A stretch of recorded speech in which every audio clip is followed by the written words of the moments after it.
গল্প বলি এসো।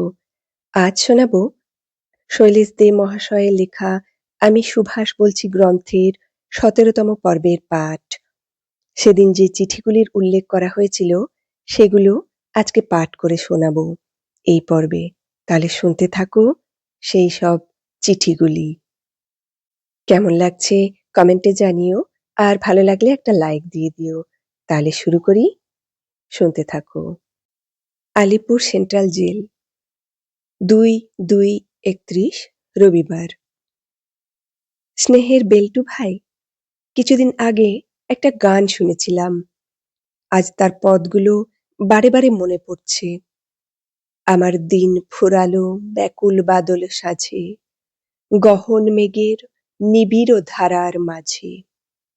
কোন দূরের মানুষ যেন এলো আজ কাছে, তিমির আড়ালে নীরবে দাঁড়ায়ে আছে। বুকে দোলে তার বিরহ ব্যথার মালা, গোপন মিলন অমৃত গন্ধ ঢালা। মনে হয় তার চরণের ধ্বনি জানি, হার মানি তার অজানা জনের সাজে। শীতের কুজ্ঝটিকার সঙ্গে সঙ্গে আমার দিনও ফুরিয়ে এলো। আমায় ভুলো না ভাই, শীতের পুনরাগমনের সঙ্গে আমিও আবার তোমাদের মধ্যে ফিরে আসব। উত্তুরে বাতাসের পরশ পেলে মনে করো আমি এসেছি তোমাদের আলিঙ্গন করতে, তোমাদের ভালোবাসা কুড়িয়ে নিতে। দাদা। আলিপুর সেন্ট্রাল জেল, ৩০/৩/৩১ রবিবার। কলিকাতা। শ্রীচরণেষু। বৌদি, গতকল্য তোমার চিঠিখানা পাইলাম। আজ মা ও দাদা আসিয়াছিলেন। দাদার কাছে শুনিলাম আমার ফাঁসির হুকুমই বহাল রহিয়াছে। বৌদি, এ জন্মের মতো তোমাদের কাছ হইতে বিদায় চাহিতেছি। জানি বিদায় দিতে তোমাদের বুক ভাঙিয়া যাইবে, কিন্তু কি করিব, বিদায় যে লইতেই হইবে। অনেক দিনের অনেক কথাই মনে পড়িতেছে। সেই যেদিন তোমাকে আমার বৌদি রূপে পাইলাম, সেদিন হইতে আজ পর্যন্ত সমস্ত কথাই আমার চোখের সম্মুখে যেন ভাসিয়া বেড়াইতেছে। তোমাকে আমার ১০ বৎসর বয়স হইতে এই ২০ বৎসর বয়স পর্যন্ত অনেক যন্ত্রণায় দিয়া আসিয়াছি। সমস্তই তুমি স্নেহের অত্যাচার রূপে হাসি মুখে সহ্য করিয়া আসিয়াছ। কখনো বিরক্ত হও নাই, কখনো মুখ ভার করিয়া থাকো নাই। চিরকালই অসুখে তোমার হাতের বার্লি, আহারে তোমার হাতের রান্না আমার সবচেয়ে ভালো লাগিয়াছে, তাহা তুমি জানো। তুমি আমাকে কেন, আমাদের সকলকেই তোমার একান্ত আন্তরিক ভালোবাসা দ্বারা জয় করিয়া লইয়াছিলে। সেদিন পর্যন্ত আমার যদি অনেক টাকা হয়, তবে তোমাকে কি কি প্রিয় জিনিস আমি তোমায় উপহার দিব, সেই সম্বন্ধে নানা উদ্ভট কল্পনা মনে মনে করিয়াছি। যাক, ভগবান জন্মান্তরের তোমার মতো বৌদি যেন আমায় পাওয়াইয়া দেন, এই প্রার্থনা। কিসে তোমাদের মনে শান্তি আসিতে পারে, তুমি তাহার উপায় আমাকে জিজ্ঞাসা করিয়াছ। আমি কি তাহার বলিতে পারি? তবে আমার মনে হয় মরণকে আমরা বড় ভয় করি, তাই মরণের কাছে আমরা পরাজিত হই। এই ভয় যদি জয় করিতে পারি, তবে মরণ আমাদের কাছে তুচ্ছ হইয়া দাঁড়াইবে। মরণকে আমাদের ভয় না করিয়া নির্ভয়ে প্রশান্ত চিত্তে বরণ করিয়া লইতে হইবে। মরণকে ভয় করিলে ধর্মের প্রধান সোপানেই যে আমরা উত্তীর্ণ হইতে পারিব না। আমরা জানি মরণ আমাদের হয় না, হয় এই নশ্বর দেহের। আত্মা অবিনশ্বর। সেই আত্মাই আমি, আর সেই আত্মাই ভগবান। মানুষের যখন সেই উপলব্ধি হয়, তখনই সে বলিতে পারে আমিই সে। আগুন আমাকে পোড়াইতে পারে না, জল আমাকে পচাইতে পারে না, বায়ু আমাকে শুষ্ক করিতে পারে না। আমি অজর, অমর, অব্যয়। গীতা বলিয়াছেন, শস্ত্র সকল ইহাকে ছেদন করিতে পারে না, অগ্নিতে দহন করিতে পারে না, জলে ভিজাইতে পারে না, বায়ুতে শুষ্ক করিতে পারে না। আত্মা অচ্ছেদ্য, অদাহ্য, অক্লেদ্য, অশস্য, নিত্য, সর্বব্যাপী। তুমি বলিবে, এসব কথা তো আমিও জানি, কিন্তু মন তো শান্তি মানিতে চায় না। মন শান্ত করিবার একমাত্র উপায় ভগবানে আত্মসমর্পণ। ইহা ভিন্ন শান্তি পাইবার আর কোনো উপায় নাই। আমরা যতই জপ তপ করি না কেন, যতই ফোঁটা তিলক কাটি না কেন, কিন্তু তাহাকে আমরা ভালোবাসিতে পারি কই? তাহাকে যে ভালোবাসিতে পারে, মরণ তো তার কাছে একটা ফাঁকা আওয়াজ মাত্র। তাহাকে তেমন করিয়া ভালোবাসিয়াছিল বাংলার নিমাই, প্রেমাবতার যীশু খ্রিস্ট, আর আমাদের দেশের সেই সকল ছেলেরা, যাহারা হাসি মুখে মরণকে বরণ করিয়া লইতে পারিয়াছিল। মনের আবেগে আজ অনেক কথা লিখিয়া ফেলিলাম। তোমাদের কষ্টের কারণ আমি হইয়াছি জানিয়া আমি নিজের মনেও কম ব্যথা পাই নাই। তোমরা আমাকে ক্ষমা করিও। আমার সঙ্গীটি এখন বেশ ভালোই আছে। অসুখ বিসুখ আর নাই। আমিও ভালোই আছি। ভালোবাসা ও প্রণাম জানিবে। স্নেহের ঠাকুরপো। সঙ্গী বলতে এখানে হলেন পাশের সেলের চট্টগ্রাম যুব বিদ্রোহের প্রাণদণ্ডাজ্ঞাপ্রাপ্ত বন্দী রামকৃষ্ণ বিশ্বাস। ৪ঠা আগস্ট তিনি প্রাণ উৎসর্গ করেন ফাঁসি মঞ্চে। এবার আরও একখানি চিঠি। Alipore central jail, Calcutta. মনিদি, কথা দিয়েও কথা রাখতে পারলাম না। বলেছিলাম রবিবারেই আপনার চিঠির জবাব দেব, কিন্তু দুদিন পেছিয়ে পড়লাম। যদিও এতে আমার দোষ বিশেষ কিছুই নেই। নতুন বছর শুরু হয়েছে। ৩৮ সনের ভেতরে ৩৭ সন নিজেকে হারিয়ে ফেলেছে। নতুনের কাছে পুরাতন হার মেনেছে। গাছের জীর্ণ পাতা ঝরে পড়ে নবকিশলয়কে স্থান ছেড়ে দিচ্ছে। প্রকৃতির এই নিয়ম। নিরন্তর ভগবানের চিরনবীন সত্যমূর্তি এর ভেতর দিয়েই প্রকাশ পাচ্ছে। কিন্তু আমাদের দেশে আমাদের যত নিয়ম কানুন সবই উল্টো। এখানে বুড়োরা সমাজে ও রাষ্ট্রে নিজেদের একেবারে অচল, অনড় করে রেখে দিয়েছে। গদি তো ছাড়বেই না, বরং সময় অসময় চোখ রাঙাবে, আর এঁড়ে গলায় চিৎকার করে এ কথাই জানিয়ে দেবে যে বুড়ো হয়ে চোখ কান আর আত্মসম্মানের মাথা না খাওয়া পর্যন্ত কেউই কোনো কাজের যোগ্য হয় না। আমাদের দেশের তরুণরাও সাপের মাথায় ধুলো পড়ার এসব কথা শুনে নিজেদের বল বুদ্ধি হারিয়ে ফেলেছে। এটা তারা কিছুতেই বুঝবে না যে বৃদ্ধ ও তরুণের মত ও পথ চিরকাল ভিন্ন। এদের এক করতে গেলে হয় তরুণকে বৃদ্ধ হতে হবে, নয়তো বৃদ্ধকে তরুণ হতে হবে। এদেশের তরুণই বৃদ্ধ হয়। ভালোবাসা জানবেন। স্নেহের Dinesh. Alipore central jail, 18 June 1931, Calcutta. বৌদি, তোমার দীর্ঘ পত্র পাইলাম। অসময়ে কাহারও জীবনের পরিসমাপ্তি হইতে পারে না।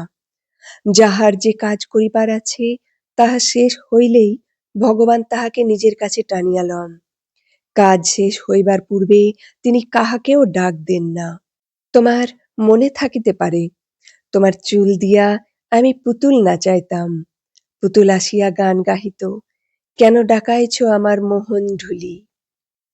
যেই পুতুলের পাঠ শেষ হইয়া গেল, আর তাহাকে স্টেজে আসিতে হইত না।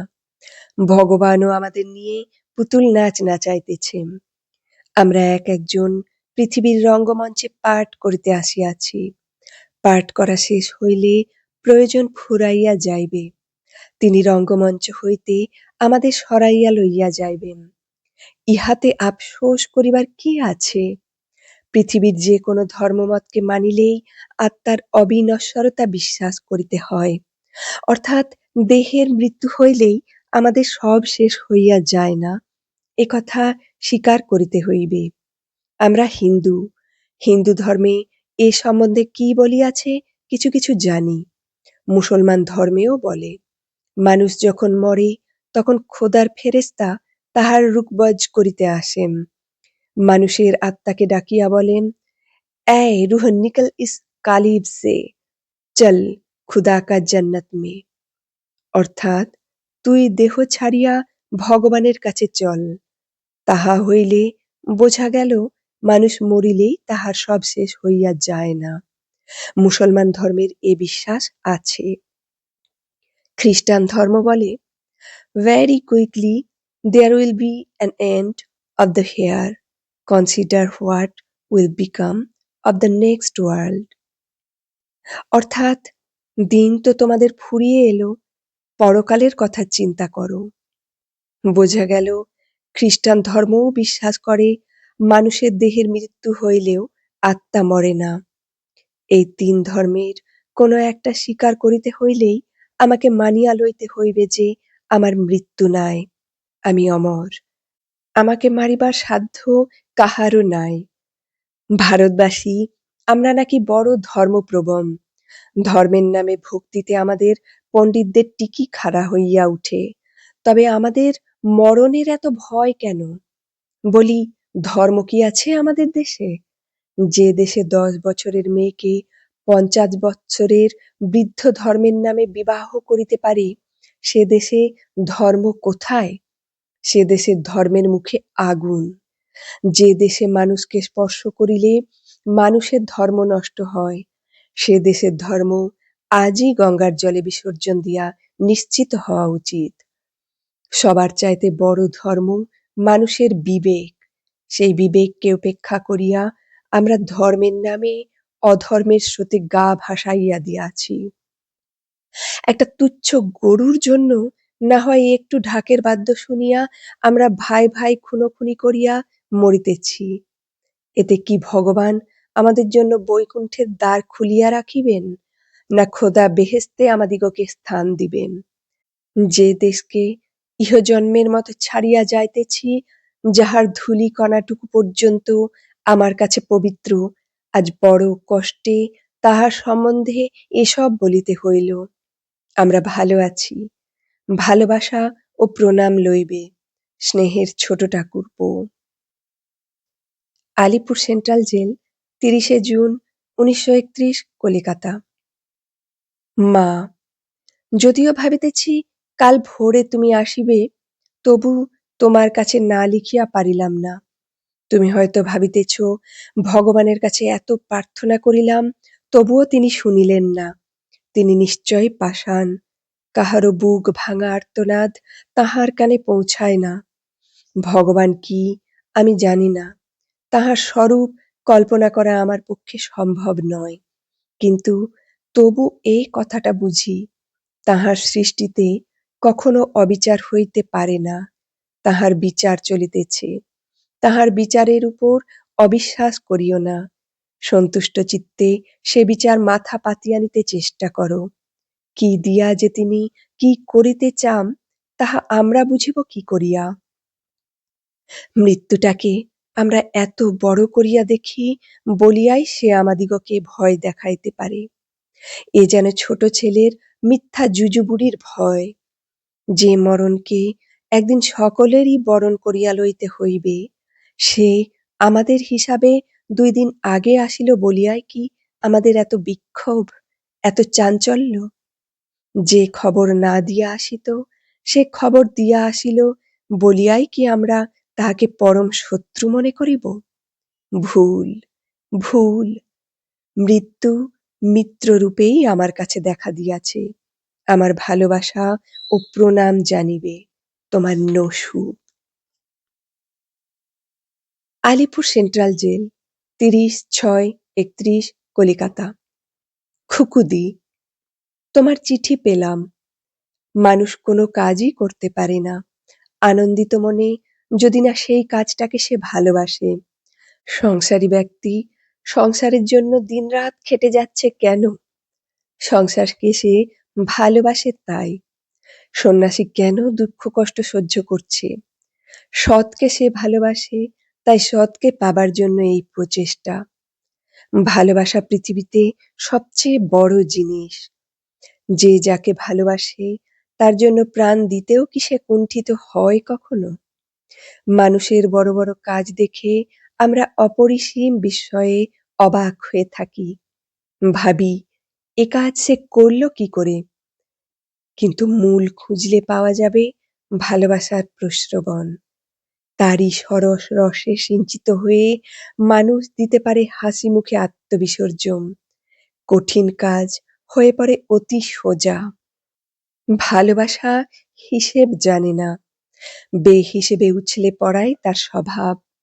আপনাকে বিলিয়ে দিতে যে চায়, প্রতিদানে ভিক্ষার কণা পাবার দুর্বুদ্ধি তার নেই। তাই সে সুন্দর, অতুলনীয়, দিয়েই যায় সে, নেয় না কখনো। আমাদের সবচেয়ে মুশকিল হলো কি জানো? আমাদের ভালোবাসার গণ্ডি বড় সংকীর্ণ, বড়ই অল্প পরিসর। একে বড় করতে হবে। পারবে না? ভালোবাসার সাধনা করতে হয়। স্বার্থত্যাগ সে সাধনার প্রথম কথা।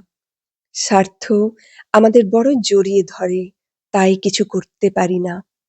পারবো, আমরা সব পারবো। যার কাছে গিয়ে ভালোবাসা আপন উৎস খুঁজে পায়, তিনি আমাদের হৃদয়ে উচ্চারিত ভালোবাসা দেবেন। সে ভালোবাসা তাকেই উৎসর্গ করে ধন্য হয়। ভালোবাসা ও প্রণাম জানবে, স্নেহের নসু। আলিপুর সেন্ট্রাল জেল, ৩/৭/৩১। মনিদি। ভগবানের আশীষ যারা পায়, অশেষ দুঃখ জোটে তাদেরই কপালে। সে দুঃখের মালা গলায় পড়বার সৌভাগ্য ও শক্তি কজনের হয় জানি না, তবে যার হয় তার জীবন পরম সার্থকতায় পরিপূর্ণ হয়ে ওঠে। ভগবান যাকে আসল কাজের জন্য বেছে নেন, তার সুখ সম্পদ সবকিছু দেন ধুলোয় লুটিয়ে, করেন তাকে পথের ভিখারি, রিক্ত, কাঙাল। সে মালা কি সহজ? এ তো মালা নয় গো, এ যে তোমার তরবারি। জ্বলে ওঠে আগুন যেন বজ্র সমভারী, এ তো তোমার তরবারি। এ জীবনে সুখ পাওয়া বড় কথা হতে পারে, কিন্তু দুঃখ পাওয়া তার চেয়েও বড়।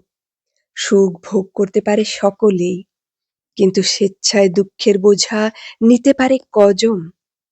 শক্তির উৎস তিনি, যাকে তিনি তার কাজের ভার দেন, সে ভার বহন করবার শক্তিও তাকে অযাচিতভাবে দান করেন তিনি। নইলে সাধ্য কি তার যে সে গুরুভার এক মুহূর্তও সে সহ্য করে? যার প্রাণ আছে শ্রেয়কে বরণ করবার জন্য, যার আছে শ্রদ্ধা, সে কি কখনো তাহার মহাশঙ্খের আহ্বান শুনে স্থির থাকতে পারে?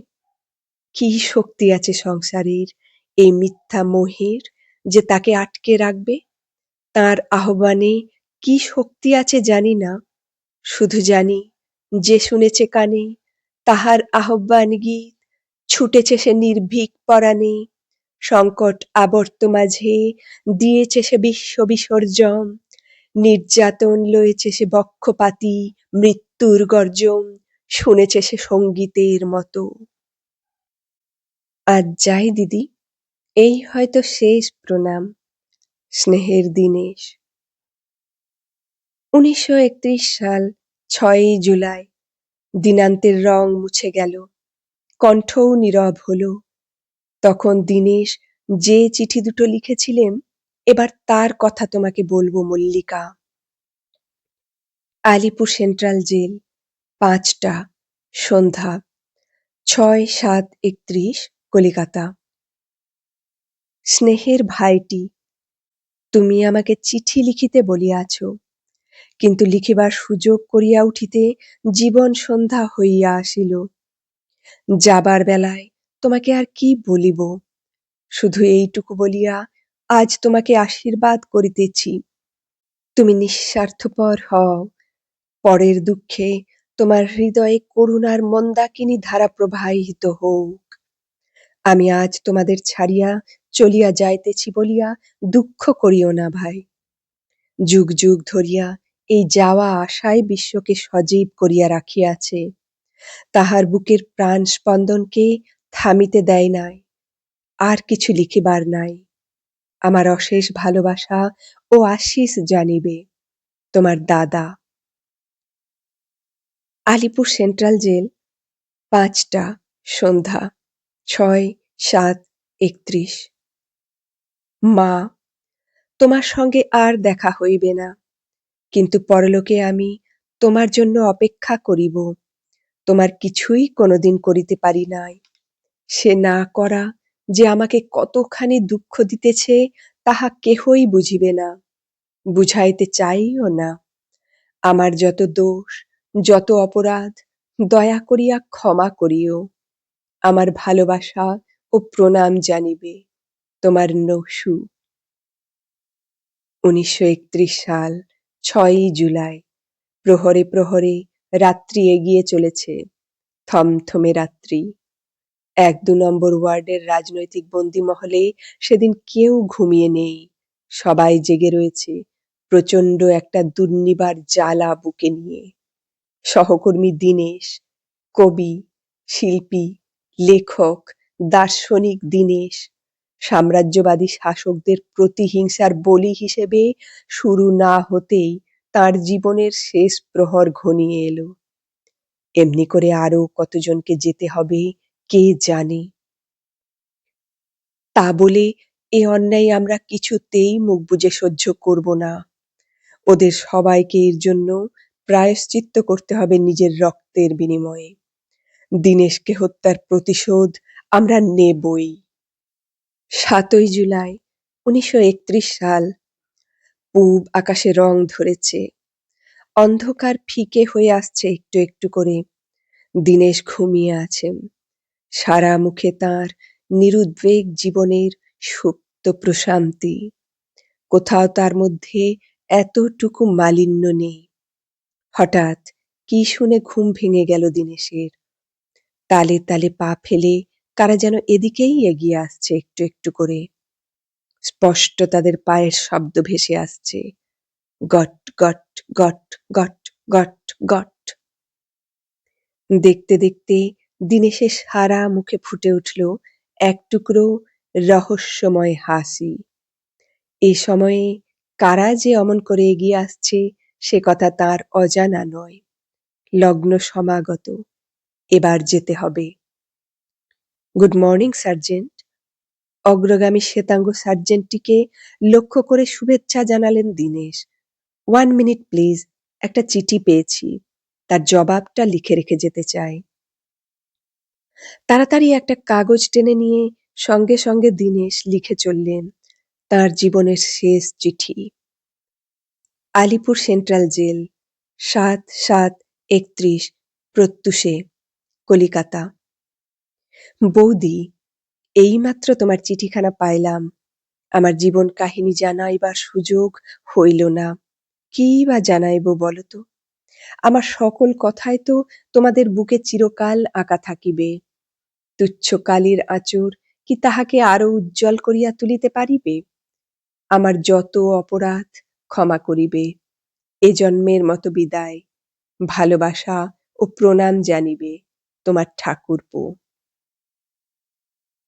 এই নাও। চিঠিটা সার্জেন্টের হাতে তুলে দিলেন দীনেশ। প্লিজ, এটা তুমি অফিসে জমা দিয়ে দিও। চলো, এবার আমি প্রস্তুত। কিছু দূরে গিয়েই এক জায়গায় গোল হয়ে দাঁড়ালো রক্ষী বাহিনী। সামনেই স্নানের জায়গা, বন্দীকে স্নান করানো হবে, তাই নিয়ম। স্নান করতে হবে বুঝি? হাসলেন দীনেশ। কি আশ্চর্য, নতুন পোশাকও রয়েছে দেখছি। ভরংটুকু দেখছি ঠিকই আছে।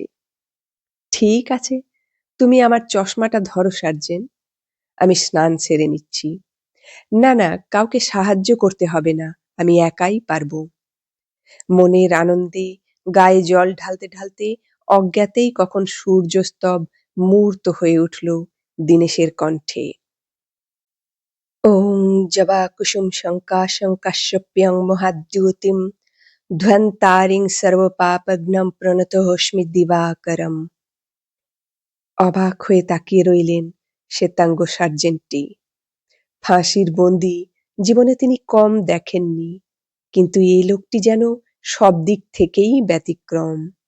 যে কন্ডেমড সেলের নাম শুনলে পর্যন্ত কয়েদিরা ভয়ে আতঙ্কে শুকিয়ে আধখানা হয়ে যায়, দিনের পর দিন সেখানে বাস করেও এই লোকটি কত নিশ্চিন্ত, কত নির্বিকার।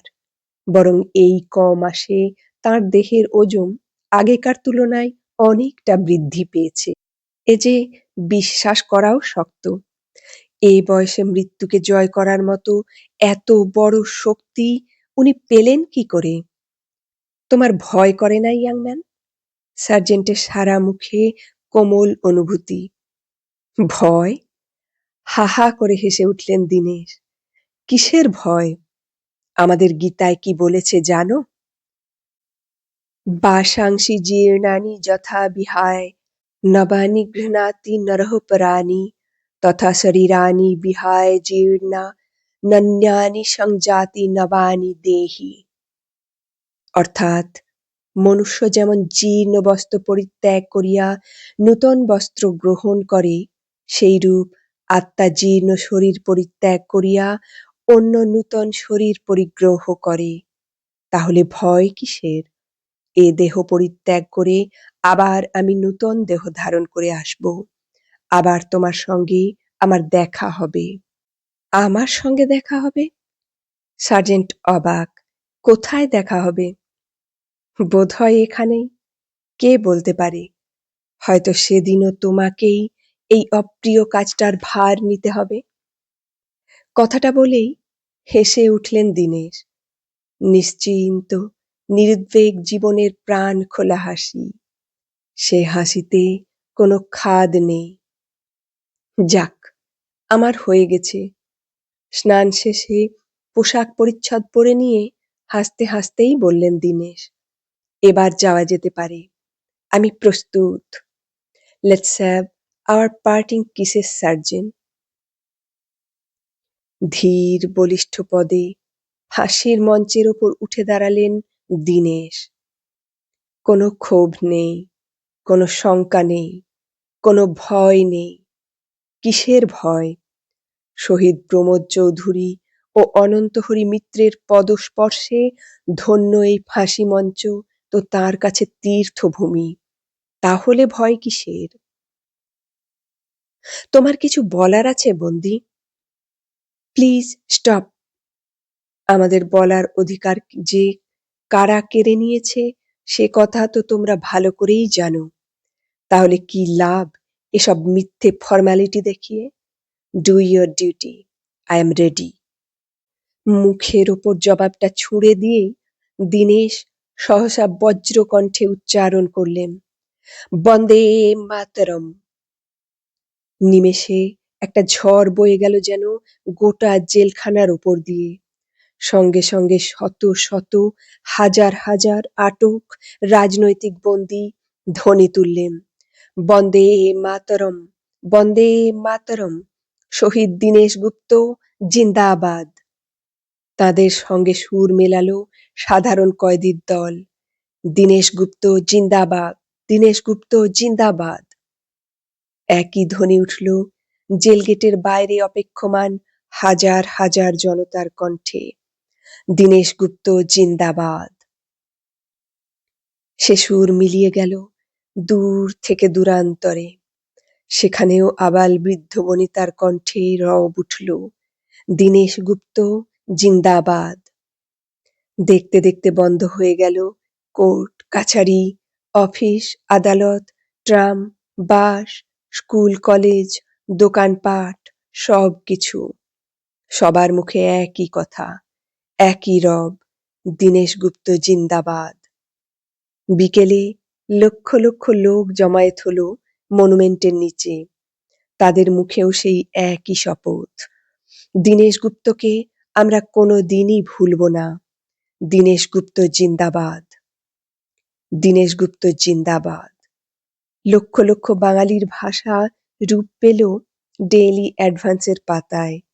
বড় বড় অক্ষরে তারা শিরোনামা দিলেন, Dauntless Dinesh dies at dawn. আরও এক ধাপ এগিয়ে গেল মাসিক বেনু পত্রিকা। নিমেষে তাদের হাজার হাজার কপি দিনের সংখ্যা কোথায় উড়ে গেল কর্পূরের মতো। ফলে রাজরোষ, দিনের সংখ্যা চলবে না, ওটা বেআইনি, অবিলম্বে ওটা বন্ধ করো। নতুন দৃষ্টান্ত স্থাপন করলেন কলকাতা কর্পোরেশন। সরকারি ভ্রুকুটি উপেক্ষা করেই তারা এক প্রস্তাব পাস করলেন দীনেশ গুপ্তের স্মৃতির প্রতি শ্রদ্ধা নিবেদন করে। সংবাদপত্র থেকে তার বিবরণ এখানে তুলে দিচ্ছি। এতক্ষণ শুনছিলে আমি সুভাষ বলছি, গ্রন্থের ১৬তম পর্বের পাঠ। রোমহর্ষক পর্বটি কেমন লাগলো তোমাদের কমেন্টে অবশ্যই জানিও। আর ভালো লাগলে একটা লাইক দিয়ে দিও, শেয়ারও করতে পারো। আবার আসবো পরবর্তী পর্ব নিয়ে। আজ তাহলে আসি। ভালো থেকো সবাই।